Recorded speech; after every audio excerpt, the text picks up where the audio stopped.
Okay, so i-recap lang natin yung ating natutunan last week, no? Natutunan natin na kung gaano kahalaga yung gospel, no? Last week, si Sis Lorena yung nag-preach at ang kanyang sermon ay galing sa Romans, no? Chapter 1, verse 16 to 32, at nalaman natin na mahalaga pala sa isang tao yung gospel para siya ay maligtas. At nalaman din natin na yung gospel mismo ang bumabago sa tao upang magkaroon ng faith sa pamamagitan ng Holy Spirit. Kaya dahil dito, inutos ng Lord bago siya malis o umakyat sa langit, na i-share natin yung gospel sa buong mundo.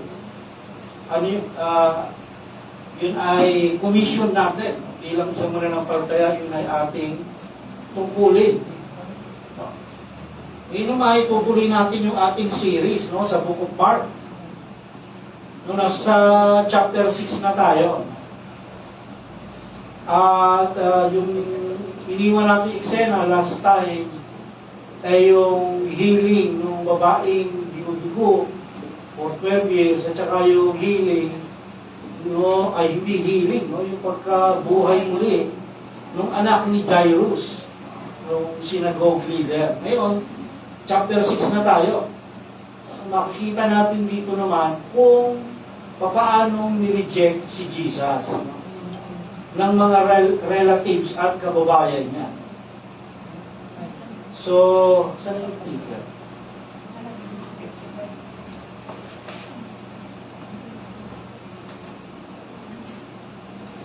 So, ang title ng sermon natin is A Prophet Without Honor. Galing sa Mark chapter 6, verse 1 to 6. No? Sabi sa chapter 1, nagsilang to, no? 1 to 6 lang. And Jesus went out from there, no? From there, yung there na yun, dun sa bahay ni Jairus, no? Naalala natin, binuhay ni Jesus yung anak ni Jairus na namatay. And came into his hometown. Saan yung hometown na yan? Ang hometown ni Jesus ay sa Nazareth. Taga Nazareth si Jesus. Kasi si Joseph at si Mary, taga Nazareth. So yun ang hometown niya. And his disciples followed him. No? So kasama niya, pati yung mga alagad niya, pumunta sila doon. Kumbaga umuwi siya doon sa kanilang probinsya. Kasi yung Nazareth, probinsya yan. Hindi kagaya ng Capernaum yan, kung saan lumipat si Jesus ang tirahan. Yung Capernaum, matao ron. Dito sa Nazareth, probinsya to. No? So, ang mga bahay dito, malalayo ang distansya. So, umuwi si Jesus doon. And sa verse 2 sabi, and when the Sabbath came, Sabbath, so araw ng, ano araw yan? Sabado, Sabbath. He began to teach in the synagogue. Nagturo si Jesus sa sinagoga. And many listeners were astonished. Namangha yung mga nakikinig, saying, where did this man get these things? Gulat sila sa mga sinasabi ni Jesus. Saan nagmumula yung karunungan ni Jesus? Kasi noong panahon nila, kapag ikaw ay rabbi o teacher,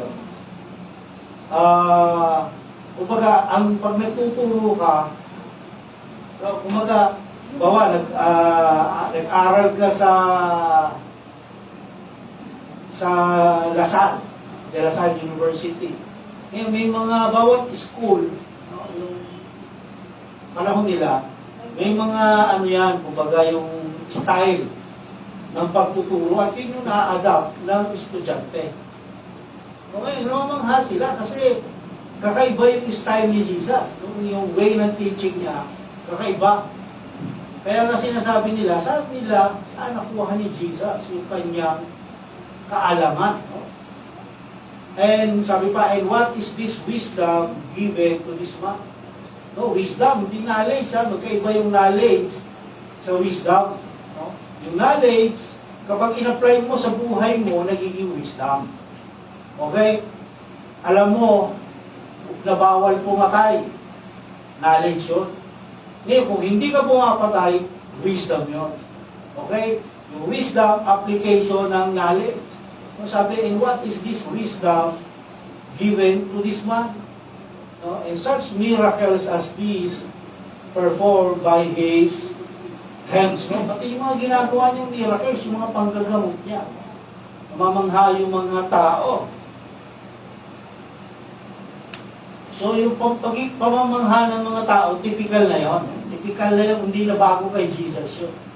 Dahil habang nag-ministry siya sa paligid ng Galilee, ang mga tao talaga namamangha sa kanya. Ano? Wala na, pag nagtuturo siya, namamangha.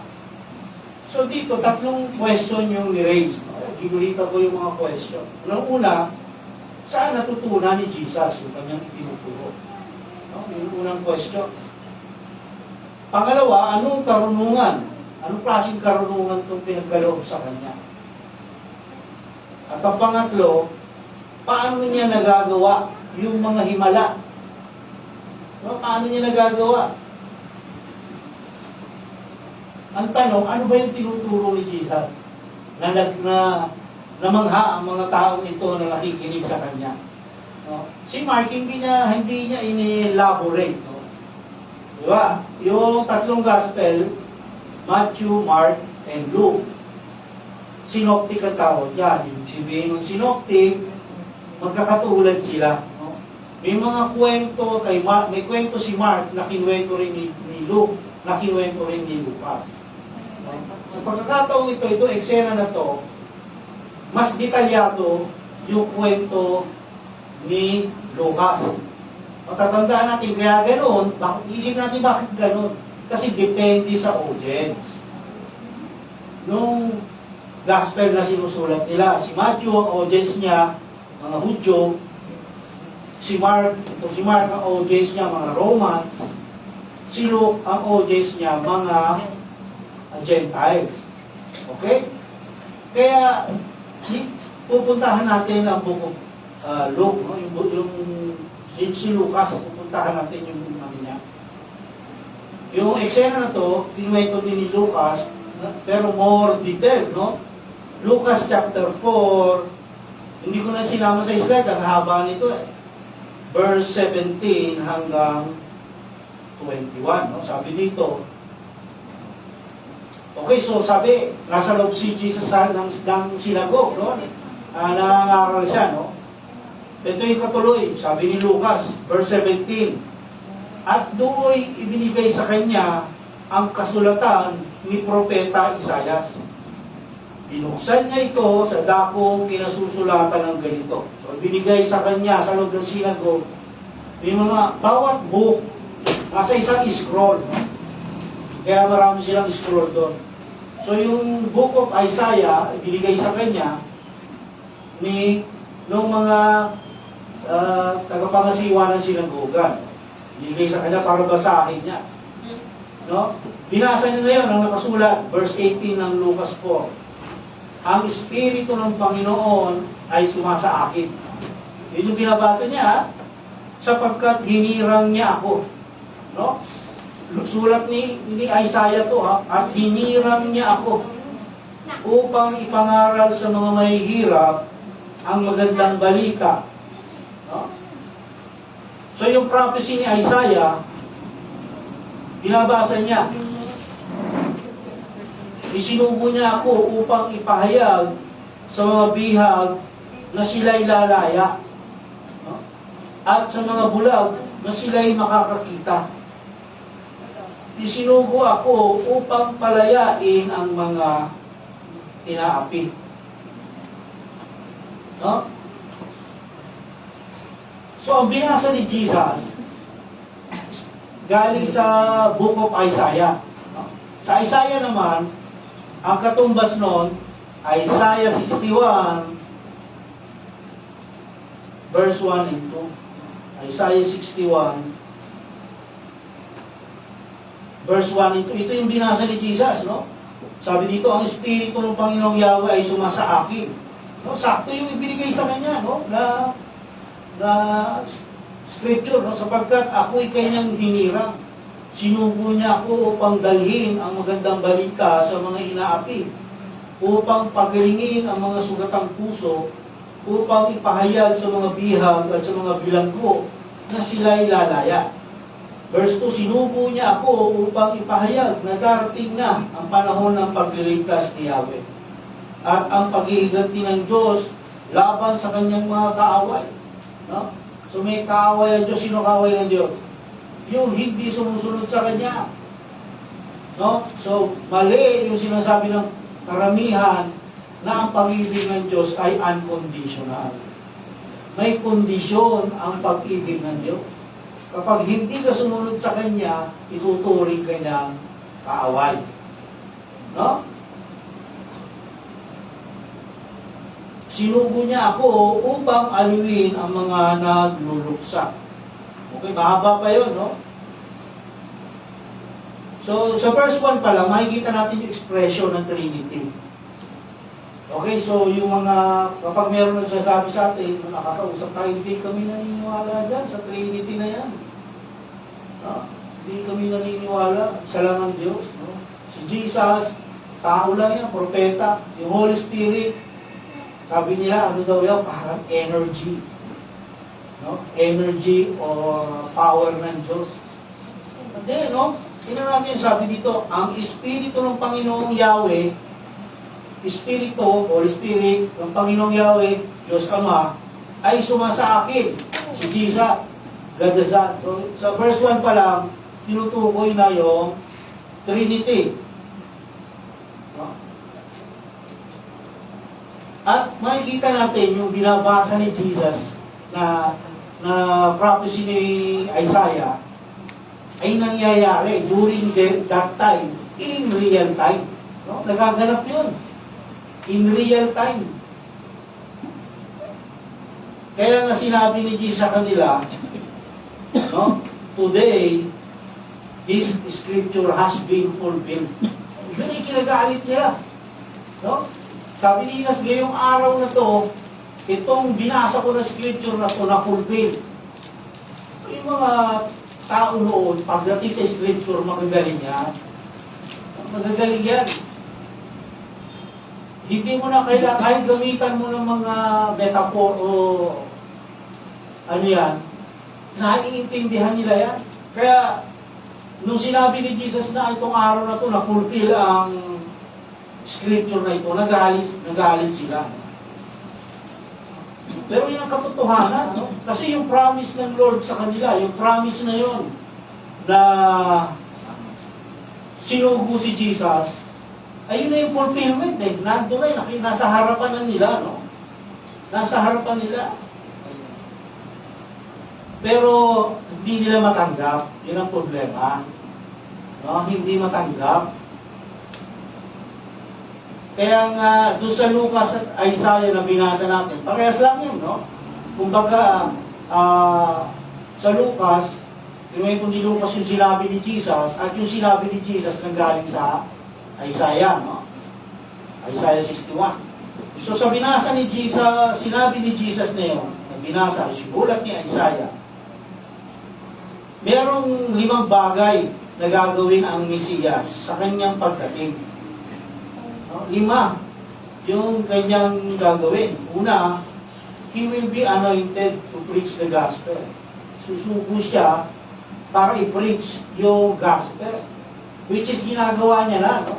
Diba? Yung mga nasulda natin mga verses, nakita natin na i-preach si Jesus sa iba't ibang lugar. Sa Galilee, no?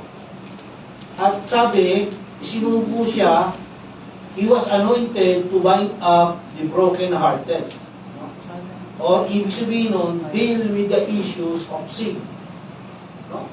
Upang ayusin yung problema ng kasalanan. Kasi yung kasalanan, problemang malaki talaga ng tao. Yan. No? Tayo'y likas na makasalanan. Kaya malaking problema natin yan. Pangatlo, he was anointed, ayon to dun sa sa binasa ni Jesus. Pangatlo, he was anointed to proclaim liberty to the captive.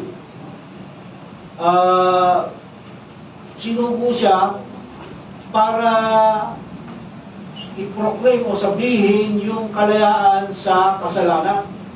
So, kasi yun ang gagawin ni Jesus, yun ang main purpose niya, no, ng pagkakatawang tao. Number 4, he was anointed to free the prisoners from prison of sin. No? Ang tao, bago pa manampalataya kay Jesus, prisoner of sin yan.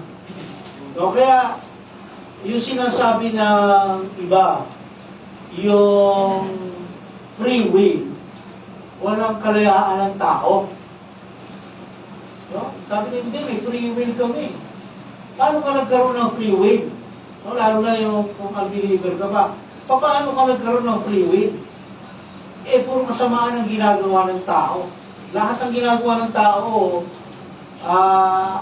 in opposition sa kalooban ng Lord. Paano ka nagkaroon ng free will? No? Yun yung sino may kanta, no? Yung gusto kong bumait pero hindi ko magawa. No? Si Blackjack pa kumanta, no? No? Di ba? Gusto kong bumait pero hindi ko magawa. Free will ba yun? Hindi yung free will. Kasi kaya gano'n, slave ka ng kasalanan. No? Kaya nung tinanggap natin si Jesus bilang ating Savior, napalaya tayo ron. Ngayon, hindi na tayo alipin ng kasalanan. Meron na tayong power over sin. No? Kaya na natin i-resist ang kasalanan. Pag dumating yung kasalanan, yung temptation nandyan, kaya na natin i-resist yan. Ang 5, he was anointed to proclaim the mystery of the kingdom coming.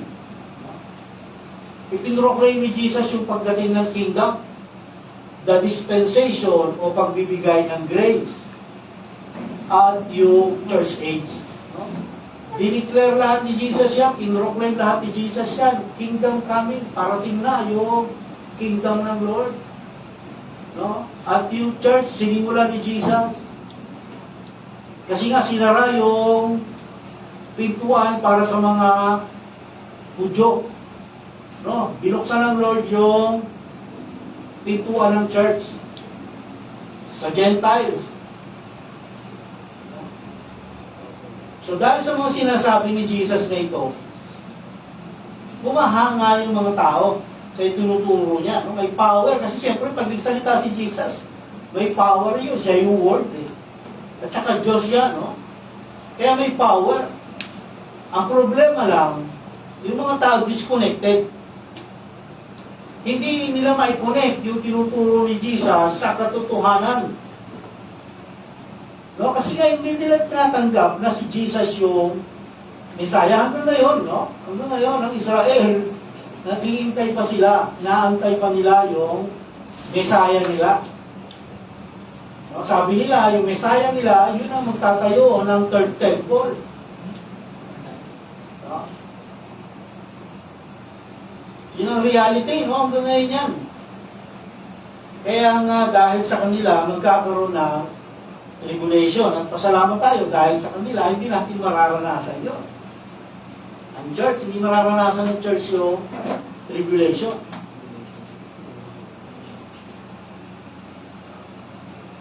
Kaya yung church, at saka Israel, magkaiba, no? May mga nagtuturo kasi na, sabi nila, yung Israel daw, chosen people, pinalitan na.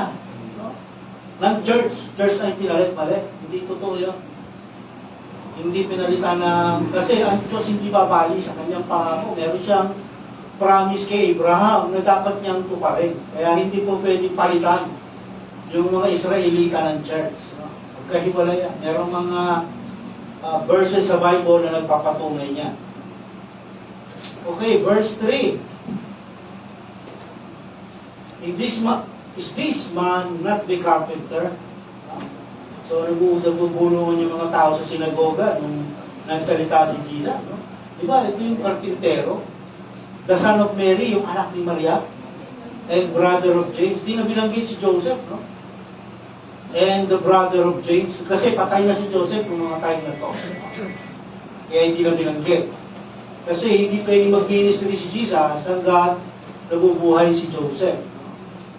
So nakapag-ministry lang si Joseph si Jesus nung mamatay si Joseph. Eh sabi pa, and brother of James, and Joseph, and Judas, and Simon. So apat yung lalaking kapatid ni Jesus. Apat, no? Binanggit si James, yung author ng Book of James. No? Kapatid ni Jesus yun. Si Judas, yung author ng Jude. No? Kasi mula noong pinagkalulo ni Jesus si Judas si Jesus, hindi na yung word na Judas, hindi na ginagamit yan. No? Parang pangit na ibig sabihin niya. Yung may mga pangalan na Judas, ang pinalitan nila yung pangalan nila, ginawa nila Jude. No? Kasi pangit na yung ibig sabihin ng Judas. Kaya yung sa Book of Jude, dito sa Bible natin, si kapatid din ni Jesus yun, yan, si Judas na yan. And Simon, so apat. No? Yung kapatid niyang lalaki. Are not, siyempre mas panganay si Jesus, no? Panganay siya, dahil si Jesus, virgin birth, no? Itong mga to, tatay nito si Joseph. Sabi pa, are not his sisters here with us? So iso yung mga kapatid siyang babae. No, si Jesus, hindi na lang binanggit. No? Pero may mga kapatid din siyang babae. No? And they were taking offense at him. No? Dahil nga hindi nila ma-connect. No? Na si Jesus, yung nakilala nilang anak ni Joseph, na lumaki sa kanilang bayan. Kasi dito sa Nazaret lumaki si Jesus. No?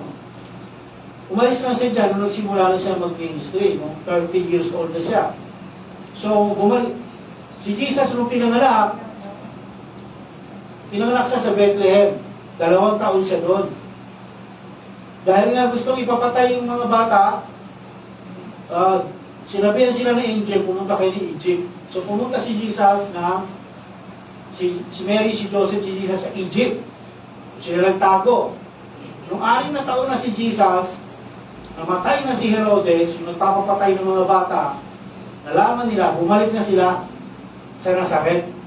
So, 6 years old hanggang 30, 24 years si Jesus dito sa Nazaret. Kaya kilala siya ng mga tao yan. No, kaya nga sabi, di ba ito yung anak ni Joseph at ni Maria? Ito yung mga kapatid nila James, Joseph at Judas, no? Simon.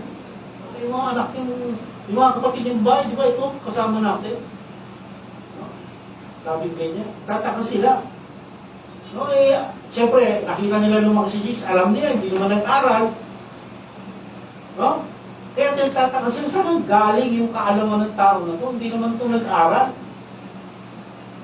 No? Kaya hindi nila ma-connect. No? Yung Jesus na kilala nila at yung Messiah na binabanggit ni Isaias, hindi nila ma-connect. No, ayaw ng isipan nila at ng heart nila na i-connect yun, na iisa yung tao na yun. No? Ang tanong, sa pagkahuli, sabi, and they were taking offense at him. Bakit na-offend ang mga ito sa kanya? Na-offend yung mga tao. Basahin tuloy natin yung pagbabasa sa Lucas. Kasi nga, ito si Mark, hindi niya na pinaluhan, hindi niya na kinuwento eh. Si Lucas, kinuwento niya, no? Tuloy natin, 22 to 29, sabi, pinuri siya ng lahat at humanga sila sa kanyang napakahusay na pananalita. Sabi, hindi ba ito ang anak ni Jose? Tanong nila. So, humanga sila sa pagsasalita ni Jesus. Kaya sinabi ni Jesus, tiyak na sasabihin ninyo sa akin, no? Ito, ang kasabihang ito, Doktor, gamutin mo muna ang iyong sarili. Marahil sasabihin pa ninyo, gawin mo rin dito sa iyong sariling bayan ang mga nabalitaan namin ginawa mo sa Capernaum. No? Yun ang iniisip ni Jesus. Hihingi ng sign. Itong mga tao na ito. No? Gawin mo muna. No? Gamutin mo muna ang iyong sarili. No? Sabi, at gawin mo yung ginawa mo sa Capernaum. Dito. No? Kaya sinabi ni Jesus sa verse 24, tandaan ninyo, walang propetang kinikilala sa kanyang sariling bayan. No? Tapos tuloy natin, verse 25, no? Ngunit sinasabi ko sa inyo, maraming biyuda sa Israel. Nagkwento si Jesus, bigay na example. Maraming biyuda sa Israel noong panahon ni Elias nang hindi umuulan sa loob ng 3.5 taon. At nagkaroon ng tagutom sa buong lupain. So yung story ni Elias at saka ng babaeng balo ang in-example ni Jesus. Subalit, hindi pinapunta si Elias sa kanino man sa kanila. No? Kundi sa isang biyuda sa Sarepta, sa lupain ng Sidon. Sa dinami-dami ng mga may ketong sa Israel. So yun yung example, yung biyuda tsaka yung biyuda na pinakain si yung storya nun, pumunta si Elias doon, yung biyuda, kukunti na lang yung oil niya, tsaka yung lulutuin niyang bread, sakto na lang sa kanila, ipinakain pa nila kay Elias. Yung pangalawang example niya, sa dinami-dami ng may ketong sa Israel noong panahon ng Eliseo, wala ni isang mang pinagaling at nilinis malibang kay Naaman na isang taga-Syria. So Syrian, yung sa dinami-dami ng may ketong noong panahon ni Eliseo sa Israel, ang pinagaling ni Eliseo si Naaman na isang Syrian. Gentile. Yung example unang example kay Elias, yung babaeng balo, Gentile din. So ano ibig sabihin? No? Ito yung kinagalit ng mga tao kay Jesus. Ibig sabihin, yung blessing napunta sa mga Gentiles dahil sa kanilang unbelief. No? Kaya nga, di ba anong sabi ko, sinarahan yung pintuan ng mga Hudyo. Kasi nga, direject nila si Jesus. Nationally, yung kasalanan walang kapatawaran, no? Sabi nila, yung Espiritu nasa loob mo, si Espiritu sa Satanas. Blasphemy to the Holy Spirit. No? Nagpapalaya siya ng demonyo. Kaya anong ginawa? Sinara. Yung pintuan sa kanila. At binuksan ang pintuan sa Gentile. Kaya itong sinasabi ni Jesus na example na ito, pinapakita nito, yung mga example na ginamit niya, na yung blessing na punta sa mga Gentiles. Kaya galit na galit yung mga Hudyo. Kasi nasabi ko sa inyo, itong mga Hudyo na to, kahit gamitan mo ng metaphor to, yung mga euphemism, nauunawaan nila yun, yung kwento. No? Itong kwento ni Jesus, naunawaan nila, no? Sabi sa verse 28, nagalit ang lahat ng nasa sinagoga nang marinig ito. Yung example ni Jesus, no? Nagsitayo sila at itinaboy siyang palabas, papunta sa gilid ng bundok. Tinaboy nila si Jesus palabas ng sinagoga. Dinala nila siya sa gilid ng bundok. No, na kinatatayuan ng bayan upang ihulog siya sa bangin. So nila ihulog si Jesus sa bangin. Kasi nga parang sinasabi ni Jesus sa kanila, sarado ang pintuan ng pagpapala sa inyo ngayon. Binuksan sa Gentile. Hindi nila matanggap yun. Hindi nila matanggap yung katotohanan, yung katotohanan sinabi ni Jesus. Maraming unbelievers na ganyan. Yung mga hindi mananampalataya. Bisa kahit ka mananampalataya. No, kapag narinig nila yung katotohanan, ayaw nila. Hindi nila matanggap.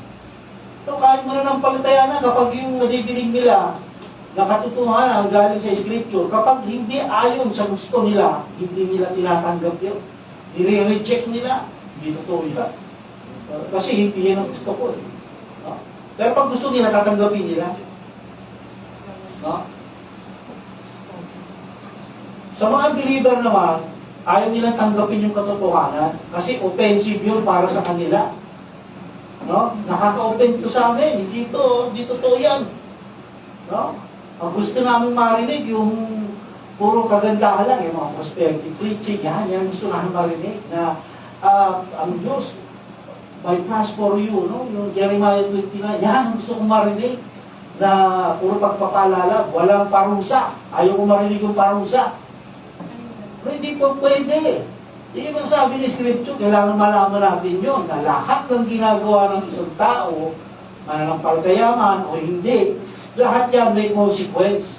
Ang pagkakaiba lang, kapag unbeliever, eternal consequence yan. Panghabang panahon.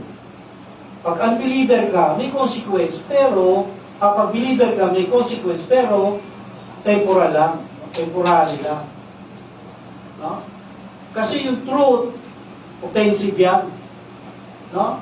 Kasi oppose yan eh. Yung katotohanan, oppose sa flesh. Kung ano yung gusto natin, yung katotohanan, nagbabanggaan yan. O, nagbabanggaan. Kaya minsan, hindi natin matanggap yung katotohanan. Yan sabi ni Scripture. Ay, di totoo yan. Obsolete na yan. Gagawa ka pa ng sarili mong definition. Obsolete na yan. Hindi yan applicable. No? Pero kapag gusto mo yung ay, applicable yan. Kasi gusto ko. No? Kaya nga si Jesus nahahabag sa tao eh. Di ba? Kahabag-habag kayo, sabi ni Jesus. Kasi nga ganun ang tao.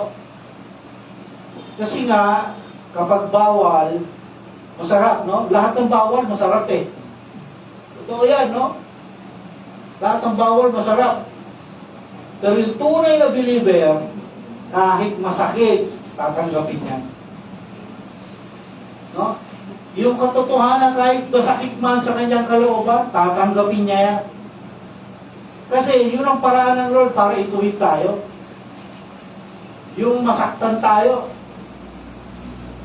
No? Anong gusto natin? Yung masakit na temporary lang? O yung masakit na eternal? Yung susunugi ka sa impyerno habang buhay? Siyempre, yung temporary lang, no? Masakit yan, naramdaman mo ngayon, no? Eh, tinamaan ako sa preaching ni Pastor. Tinamaan ako doon. Pag uwi mo ng bahay, okay na yun eh. Wala na yun, no? Mararamdaman mo lang yung sakit habang nandito ka. Eh, yung eternal wrath of God, habang panahon yun, hanggang sa wala katapusan. Eh, ba gusto mo ba ipagpalit yun? No? Kaya yung mga tao, hindi nila matanggap si Jesus na Messiah. Kasi nakikita nila si Jesus bilang anak ni Joseph. No? Yun ang nakikita nila. Kasi nga, ano yung kulang? Walang faith, no? So, tingnan natin yung sagot ni Jesus, no?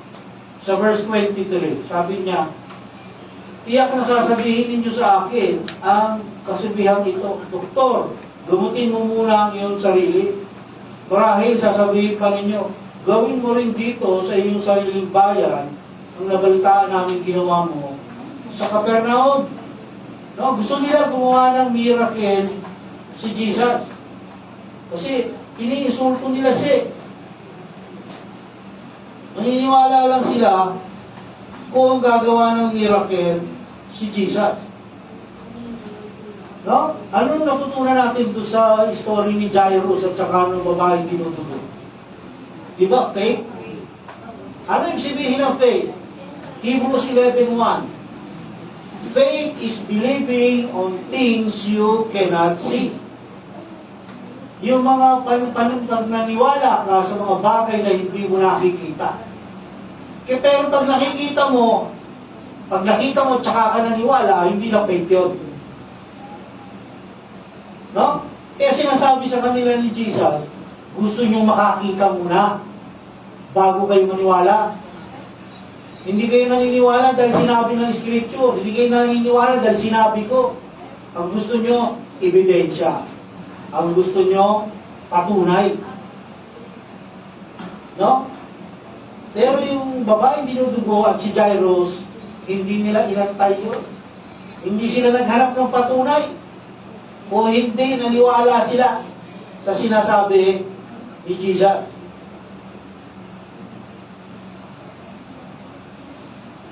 Kaya yung dalawang example na binigay ni Jesus na story tungkol dun sa babaeng balo na pinakain si Elias at yung ketongin na pinagaling ni Eliseo, Yung dalawang story niya nagpapakita ng response ng mga Gentiles with faith kay Yahweh. With yun nang wala sa kanila.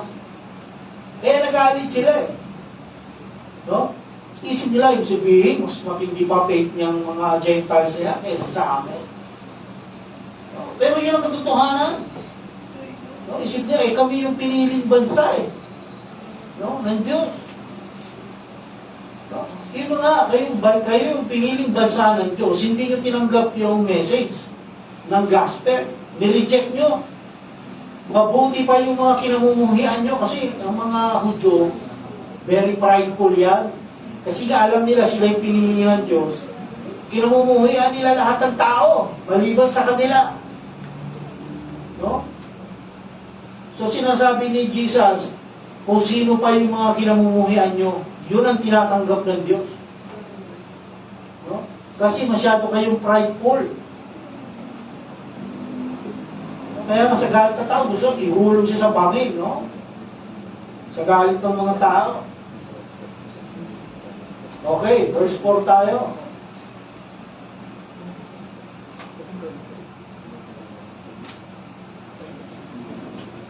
Okay, verse 4, and Jesus was saying to them, no, a prophet is not without honor except in his hometown and among his own relatives and his own household. Makikita natin, prophet yung ginamit ni Jesus na word dito. No? Kaya kuminsan, kapag in-interpret mo yung scripture na walang context, maliligaw ka talaga. No? Maraming nagsasabi, yung mga hindi naniniwalang Diyos si Jesus. Sabi ni Jesus, a prophet is not without honor. Prophet eh. So kaya prophet yung ginamit ni Jesus dito. Kasi yung example niya, mga prophet. Yung binasa niyang book, prophet. So yun ang ginamit niya. Word the prophet. Base sa example niya. Kasi yung tao, bakit hindi tinatanggap ng hometown o ng relatives yung sarili yung prophet? Bakit? Kasi ang tao nakabase yung paniniwala niya sa knowledge niya. No? So ano yung, ito ang ano ko eh, paniniwala ko eh. No? Doon nakabase. Kaya nga sabi ng Lord, yung talino ng tao, kamangmangan yan. At yung kamangmangan ng tao, yun ang katalino, baliktad.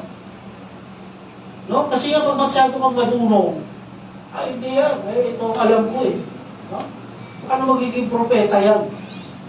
No? Yung bata yan, nakita ko, ang kulit-kulit niya. No? Yung binata yan, nakita ko, nagyoyosi yan eh. Ano naging pastor yan? No? Uhusgahan ka eh. Ano naging pastor yan eh, nagyoyosi? Lasing ko nga yan. Gumagapa nga pa uwi ng bahay na yan eh. Sobrang kalasingan. No? Babae, ano, paano yung maging pastor? No, hinuhusgahan ang tao, humuhusga ayon sa kaalaman nila. Yun ang alam nila eh. Alam ba nila na binago ka ng Diyos? Alam ba nila na inalis ng Lord lahat yun? Hindi yun ang hindi nila alam. Kasi nga, yun yung faith. Hindi yun nakikita, invisible yun. No?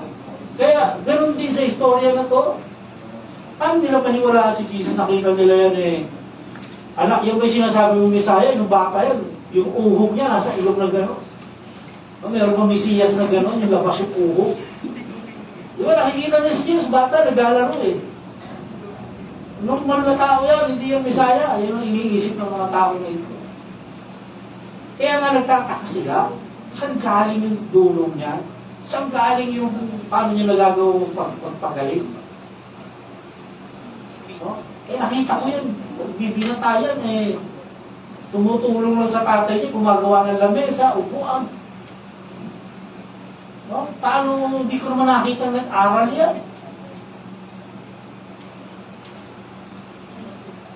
So, yung tao bumabase sa kanilang kaalaman. Hindi bumabase sa kanyang pananampalataya. Maraming ganun. Hindi ko parang mapaniwalaan niya. Kilala ko yan. Mula bata hanggang sa paglaki. Hindi sila naniniwala sa power ng Diyos, na kaya ng Diyos baguhin ang isang tao. Kahit criminal pa yan, kahit 50 pa pinatay niya, kung babaguhin ng Lord yan, kayang baguhin ng Lord yan. No? Verse 5, and he could do no miracle there, except that he laid his hands on a few sick people and healed them. Isa ito sa mga misinterpreted na verse. Itong verse na ito. Kaya kinuhitan ko, and he could do no miracle.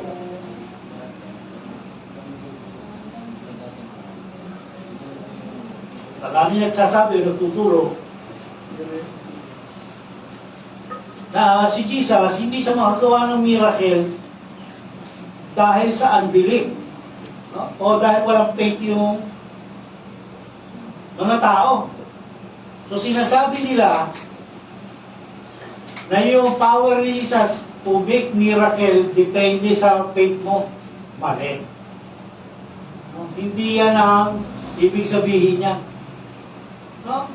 Una-una, context sa sarili niyang verse. Except, he laid hands on few sick people. Nagpagaling din siya, no? Kaya lang, hindi siya makagawa ng mga miracle. Nagpagaling siya eh. Bakit? No? Kasi ayaw niya. Hindi dahil sa hindi niya kaya. No, marami kasi nagsasabi, kapag wala kang faith, hindi makakagawa ang Diyos sa buhay mo. Mali. O ano, ang sabi ng Scripture, kung ano ang gustong gawin ng Diyos, gagawin niya. Walang mahirap sa Diyos, kinakanta natin yan. Walang imposible sa Diyos, kinakanta natin yan. Kahit wala kang faith, kahit naman wala tayong faith, di ba? Anong ginawa ng Lord? Binigyan tayo ng faith by grace.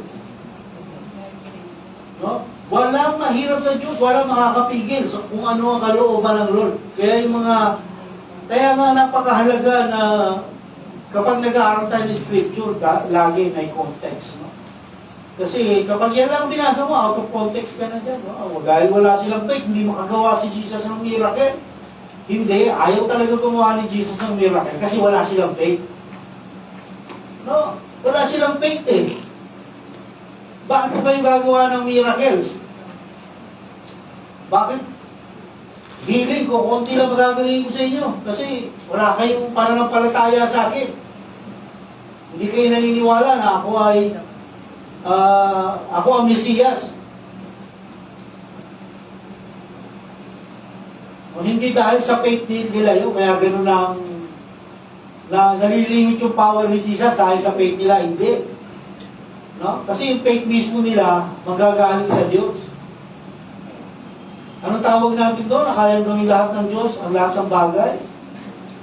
3 main characters ng Diyos. Omnipotent, no? Omnipotent ang Diyos, kaya niyang gawin lahat ng kanyang maibigan, walang mahirap sa kanya. Huwag natin sisisihin yung faith. Kapag may hinihiling tayo sa Lord, binigay. Siguro mahina yung faith ko, hindi totoo yun. Kaya hindi binigay sa'yo ng Lord, kasi hindi niya kalooban yun. Ay, ba't kaya nangyayari to? Hindi totoo dahil sa faith mo yan. Maaaring dahil sa katigasan ng ulo mo. No? Mga consequence yan. Hindi yan dahil sa faith mo. Kasi yung faith mo, di ba dalawang klaseng faith natin? Ano yung unang faith? Saving faith. Either meron o wala. At saka yung faith na living. Living faith, yun yung nag-grow habang tumatagal. No? So, hindi yun ang dahilan kung bakit kung ano-ano nangyayari sa buhay mo. Hindi. Ang dahilan kung ano nangyayari sa buhay mo, konsekwensya ng ginagawa mo. Gumawa ka ng mabuti, mabuti consequence. Gumawa ka ng masama, masama ang consequence. Alam naman gumawa ka ng mabuti, ang consequence, masama. Anong ibig natin sabihin sa Diyos? Na yung Diyos natin, sadista, hindi ganun ang Diyos. Kung ano yung ginawa mo, yun, just ang Diyos, no, matuwid. Kung ano yung karapat-dapat mong parusa, yun ay ibibigay niya. Hindi niya dadagdagan. Kaya huwag natin sisisihin yung ating faith. Last verse na tayo. And he was marveling at their unbelief. And he was going around the villages teaching. Namangha si Jesus. No? Sa kanilang unbelief. Namangha siya. Grabe itong mga tao na. No? Sa kabila ng mga ginawa ko, sa kabila ng mga itinuturo ko, hindi pa rin sila naniwala. No? Grabe yung unbelief ng Nazaret.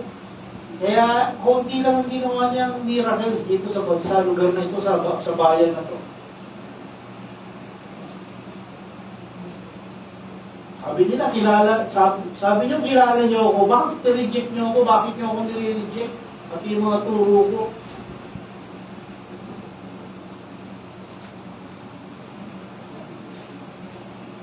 Kahit sa mga alagad, merong ganun eh. No? Na matagal niyang kasama pero hindi namin alam palataya. Kasi yung example lang. Si Thomas, no? Di ba wala siya yung unang appearance ni Jesus? Nung kinuwento sa kanya nila Pedro, sabi hindi ako naniniwala. Hanggat hindi ko nahahawakan yung butas sa tagiliran niya, tsaka yung butas sa kamay niya, hindi ako maniniwala. No? Unbelief, kaya nga sabi sa kanya ni Jesus nung magpakita sa kanya, oh, ito yung gusto mo, di ba? Hawakan mo. Hinawakan sa kanya yung butas sa tagiliran. Di ba? Hawakan mo yung butas ko sa kamay. O, yan. Ano sabi ni Jesus sa kanya? Mapalad. Yung mga naniniwala na hindi nakikita. Kasi nga, yun ay faith. No? Kapag ka nakita mo, naniwala ka, belief lang ang tawag ko. Hindi yung faith. No? Dalawang sermon na nung mga nakalipas, puro belief. Puro faith ang tinuturo ni Jesus sa atin. Kasi napakahalaga, no? Kaya yung emphasis, hindi, tatlong sermon na tayo na puro faith, no? Pero makita natin, sa kabila ng mga rejection na to, si Jesus tuloy-tuloy lang. No, hindi kayang pigilan ng rejection. Yung ministry niya, ito yung purpose kung bakit ako nagkatawang tao. Kailangan ihayag ko lahat ito. No? Patuloy yung ministry niya. Proclaiming the good news. At pinapakita yung amazing grace ng Diyos. Patuloy lang. Dapat tayo ganun din, no? Hindi dapat maging hadlang yung mga rejection sa atin. Mga youth natin, na-experience nila yan, no? Yung pag-nagka-transgiving kami, no? Yung iba't ibang klaseng rejection, na iba parang nawawala ng pag-asa. No? Kaya nga, dapat masanay tayo sa rejection. Hindi dapat maging hadlang yan. Ayaw ko na magbigay ng tracts kasi ayaw tanggapin, sinusoli. No? Si Ahmed, si Lucas, no? Sinusoli sa kanya yung tracts. No, nadi-disappoint sila. No? Nadi-disappoint. So, natural lang yun. No? Pero dapat tuloy-tuloy lang. Gayahin natin. Kung ano yung lahat ng natututunan natin na karakter ni Jesus, kaya natin pinag-aaralan, dapat natin gayahin. No? Kasi purpose natin is to be Christ-like. Maging katulad tayo ni Jesus. No? Yun ang purpose natin. Kaya tayo tinawag ng Diyos para maging katulad mo si Jesus. Dapat patuloy lang, no? Kahit may rejection, ha? Di sineshare tayo, ha? Totoo yan. Pero kung makinig sa'yo, hayaan mo lang, no? Huwag kang nag-disappoint doon sa rejection na yun. Kapag sinare mo, ayaw tanggapin. Hayaan mo lang. Sige lang, pag may pagkakataon, share, no? Kasi yun, kaya nga inutos ni Jesus yan bago siya umalis. Sabi niya, go and preach the nation and make disciples. Preach mo yung gospel. Tapos, pag na-preach mo na, pag pumunta sa church yan, i-disciple mo. Ganun lang, hindi yung no, kasi gaya nun, mami-misinterpret ka naman ng tao yun. Pagka nag-preach ka, sineran mo, puro muna i-disciple yan. Hayaan mo muna pumunta ng church, hayaan mo ang church na mag-disciple. No, kasi kaya mo ba i-disciple yan?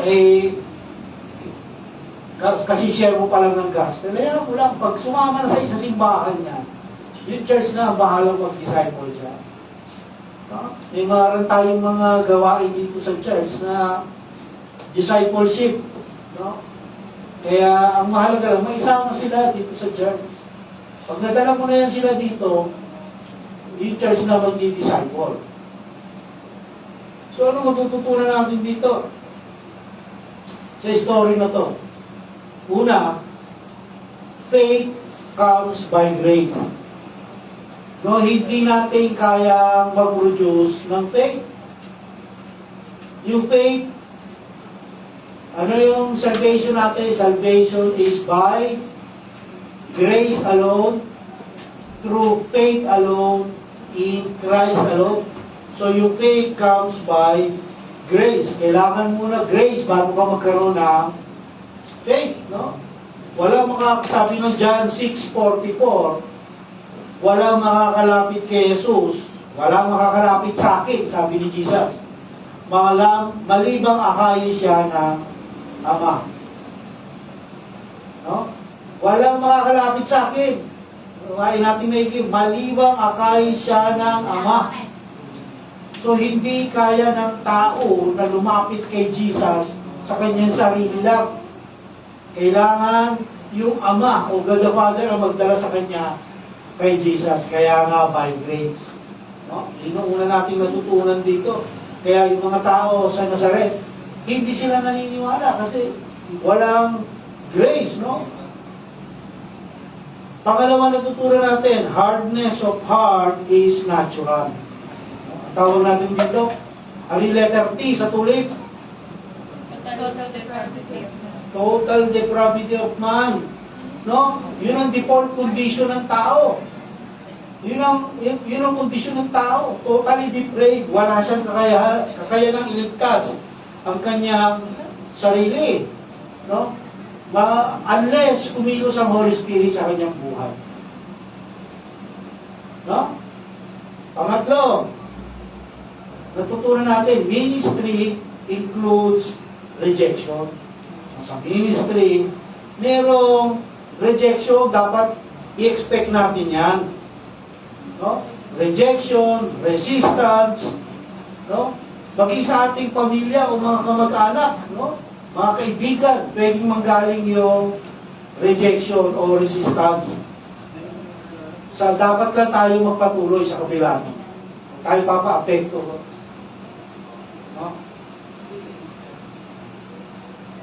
Sabi pa, ang apat nating natutunan, God is sovereign over unbelief. Kahit na hindi mananampalataya, kahit walang faith, no? Ang Diyos pa rin ang may kapangyarihan sa kanila. Yung unbelief, hindi yan makaka-apekto sa Diyos. No? Kahit rejection, magsaserve ng purpose yan sa Lord.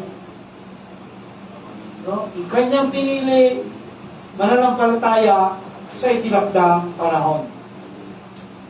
No, kaya nga dapat yung proclaiming the gospel, tuloy-tuloy lang. Kasi hindi natin alam kung kailan yung, kunyari, meron tayong ina-evangelize, no? Hindi natin alam kung kailan yung itinakdang panahon sa kanya.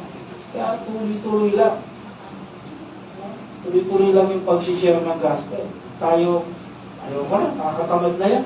10 taon ko na sinisharean niya, laging sinasabi sa akin, ito na ang nakagisnan ko, dito na ako mamamatay. Saan ka talaga mamamatay? Huwag ganun.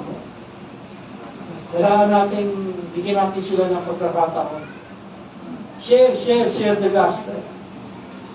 Hanggang sa dumating yung time nila. Ngayon, kung makamatayan nila, yun, wala na tayong magawa ron. Sabihin, hindi sila pinili. No? Kaya sa ating pagtatapos,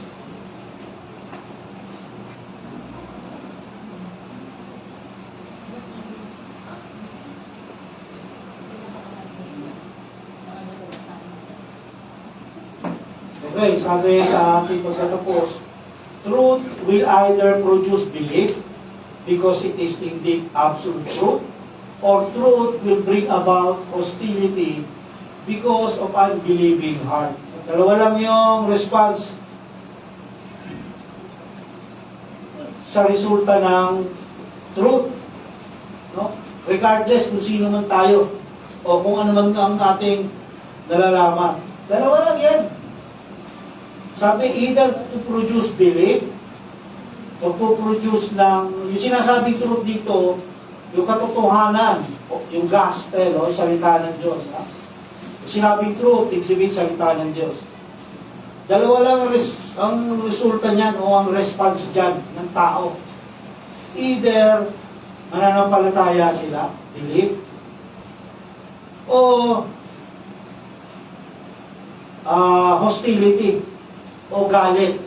Kaya yung ginawa ni Jesus, sinabi niya yung katotohanan, sinabi niya yung truth, ang response ng mga tao, hostility, galit. Ano sa dalawa? No? Kapag tayo ay pinili ng Diyos, kapag ang isang tao ay pinili ng Diyos, ang response niya sa katotohanan, believe. Pero pag hindi yan pinili, ang response ng tao dyan, puot. No? Kasi yung heart nila, unbelieving.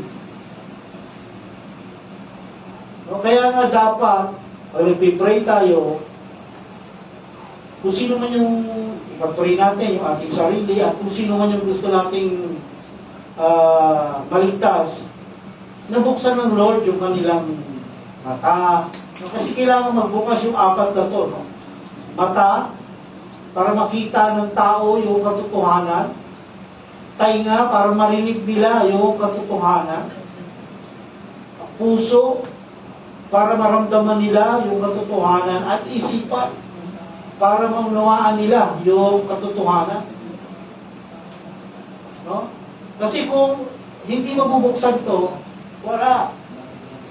No? Useless.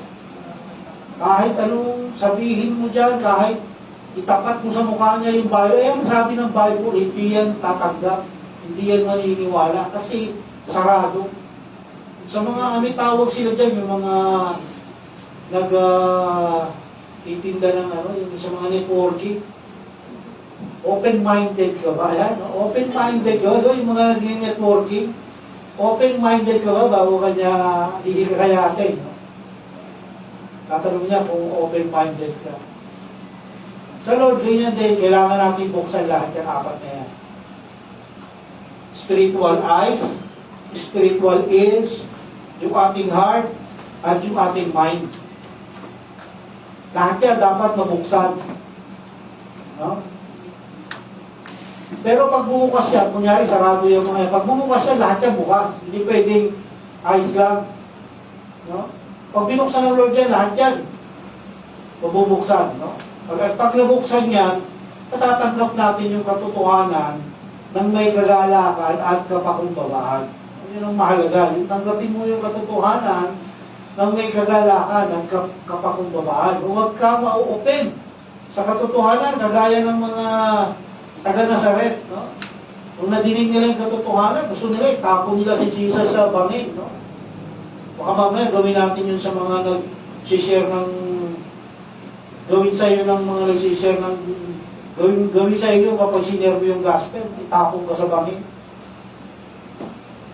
No? Kaya ipag-pray natin na, Lord, kung sinishare ko na to, di ba, buksan ko yung heart and mind niya para maunawaan, tanggapin niya yung katotohanan. No? Kasi hanggang hindi binubuksan ng Lord yun, hindi natin pwedeng gamitin yung power natin, no? Kahit gaano ka katalino, kahit gaano ka galing magsalita, hindi mo kung hindi yung bubuksan ng Lord, yung mata, tainga, isip at puso, wala kang magagawa riyan. No? Sabi nga, yung gospel lang ang may power. No? Faith comes from, sabi, Romans 10:17. Faith comes from hearing. Hearing what? The gospel. No? Kaya kailangan natin i-share. Kasi paano marinig yung gospel kung wala mag-share? No? Kasi, tatanungin natin, kailangan pa natin mag-share. Ang Lord na nag-decide yan. kung sino yung pipiliin niya. Bakit?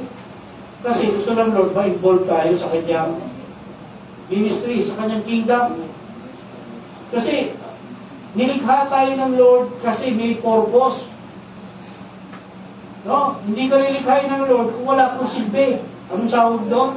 Pinuputol yung sanga. Sa John 15, puputulin yung sanga na hindi namumunga, tatapos ako, isusunugin. No?